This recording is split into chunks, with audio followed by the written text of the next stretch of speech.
এই জন্য ফুরকান নাজিল করেছি, যাতে করে তিনি এই ফুরকানের মাধ্যমে, এই কোরআনের মাধ্যমে গোটা বিশ্বের সমস্ত মানুষদেরকে যেন তিনি ভীতি প্রদর্শন করতে পারেন, জান্নাতের সুসংবাদ দিতে পারেন এবং জাহান্নামের ভয় তাদের মধ্যে যেন দিতে পারেন। সেজন্য ফুরকান নাজিল করেছি। সুবহানাল্লাহ। কোরআনের আরেক নাম হচ্ছে কিতাব। কোরআনের আরেক নাম কি? কোরআনে কারীমের শুরুতেই আল্লাহ পাক বলছেন সূরা বাকারার ভিতরে, যালিকাল কিতাবু লা রাইবা ফীহি হুদাল লিল মুত্তাকিন। যালিকাল কিতাব, এই সেই কিতাব যেই কিতাবের ভিতরে কোনো ভুল নাই, কোনো সন্দেহের অবকাশ নাই। তাহলে এখানে পেলাম কোরআনের এক নাম হচ্ছে কি? কিতাব। কোরআনের আরেক নাম হচ্ছে হুদা। কোরআনের আরেক নাম কি? হুদা। আল্লাহ রাব্বুল আলামিন বলেন, ফামান তাবিআ হুদায়া ফালা খাউফুন আলাইহিম ওয়ালা হুম ইয়াহজানুন। এই হুদাকে যদি মানো, এই কোরআনকে, হুদাকে যদি মেনে চলো, ব্যক্তিতে মানো, পরিবারে মানো, রাষ্ট্রে মানো, সব জায়গায় যদি এই হুদাকে মেনে চলো, কোরআনকে মেনে চলো, তাহলে তোমাদের কোনো ভয় থাকবে না, কোনো ভীতি থাকবে না। সুবহানাল্লাহ। কোনো ভয় থাকবে না, কোনো ভীতি থাকবে না, কোনো টেনশন থাকবে না। কোরআনের আরেক নাম হচ্ছে কি? হুদা। কোরআনের আরেক নাম হচ্ছে জিকির। কোরআনের আরেক নাম কি? জিকির। আল্লাহ রাব্বুল আলামিন বলেন, ইন্না নাহনু নাযালনা যিকরা ওয়া ইন্না লাহু লাহাফিজুন। কোরআন নাযিল করেছি আমি আল্লাহ, আর এর সংরক্ষণের সবটুকুন দায়িত্ব আমি নিজ হাতে নিয়ে নিয়েছি। বলেন সুবহানাল্লাহ। তাহলে কোরআনের আরেক নাম পেলাম কি? জিকির। কোরআনের আরেক নাম হচ্ছে কোরআন। সুবহানাল্লাহ। কোরআনের নামই হচ্ছে কোরআন। এটা কে রেখেছেন? আল্লাহ নিজেই।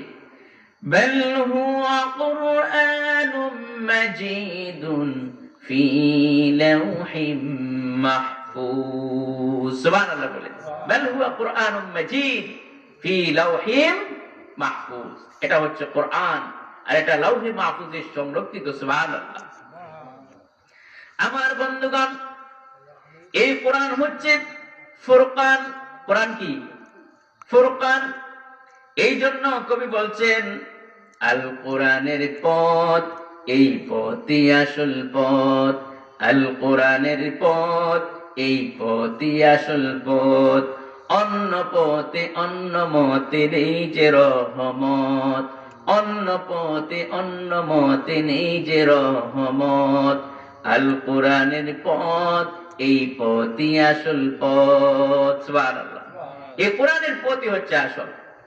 এই জন্য আল্লাহ রাব্বুল আলামিন কোরআনে কারীমের ভিতরে বান্দাদের গুণাবলী বলছেন। এই 12টি গুণ যদি সূরা ফুরকানে বর্ণিত 12টি গুণ যদি আমরা অর্জন করতে পারি, তাহলে কিয়ামতের দিন আল্লাহ রাব্বুল আলামিন আমাদেরকে সোজা তার জান্নাতে দিয়া দিবেন, জান্নাতে বালাখানা দিয়ে দিবেন। সুবহানাল্লাহ। আল্লাহ রাব্বুল আলামিন বলেন, ওয়াইবাদুর রাহমানিল্লাযীনা ইয়ামশুনা আলাল আরদি হাওনা। প্রথম গুণ হচ্ছে রহমানের বান্দার প্রথম গুণ হচ্ছে ওয়াইবাদুর রহমান। আমরা সবাই কার বান্দা বলেন? আমরা সবাই কার বান্দা? আল্লাহর বান্দা। এটা বলতে শরম লাগে, লজ্জা লাগে না। নবী করিম সাল্লাল্লাহু আলাইহি ওয়াসাল্লাম তিনি নিজেকে আল্লাহর বান্দা হিসেবে তিনি পেশ করতেন। এই জন্য আমরা কালিমা তাইয়্যিবা কি বলি? লা ইলাহা ইল্লাল্লাহু মুহাম্মাদুর রাসূলুল্লাহ। কালিমা শাহাদাতে কি বলি? আবদুহু ওয়া রাসূলুহু। তিনি হচ্ছেন আল্লাহর বান্দা এবং রাসূল। সুবহানাল্লাহ। তো রাসূল যদি বান্দা বলতে নিজেকে লজ্জা না করেন, তাহলে আপনি আবার কোন সেট আসলেন? ঠিক কি না? সুতরাং আমরা হচ্ছে আল্লাহর বান্দা। আল্লাহ পাক দয়া করে, মায়া করে আল্লাহ পাক বলছেন ওয়াইবাদুর রহমান। সুবহানাল্লাহ বলেন। আল্লাহ রাব্বুল আলামিন বলেন, ওয়াইবাদুর রহমানিল্লাযীনা ইয়ামশুনা আলাল আরদি হাওনা।